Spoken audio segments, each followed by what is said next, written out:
Open the back panel of the machine.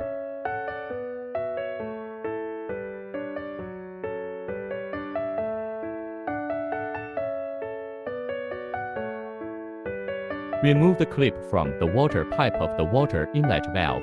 Pull out the water pipe. Remove the wire clip with a vise.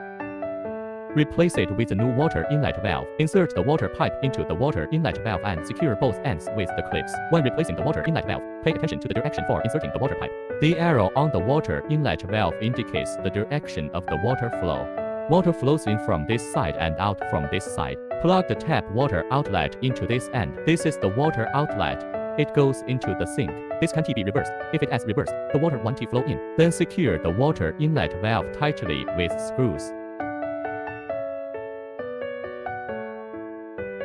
Put the back panel back on and fasten the screws.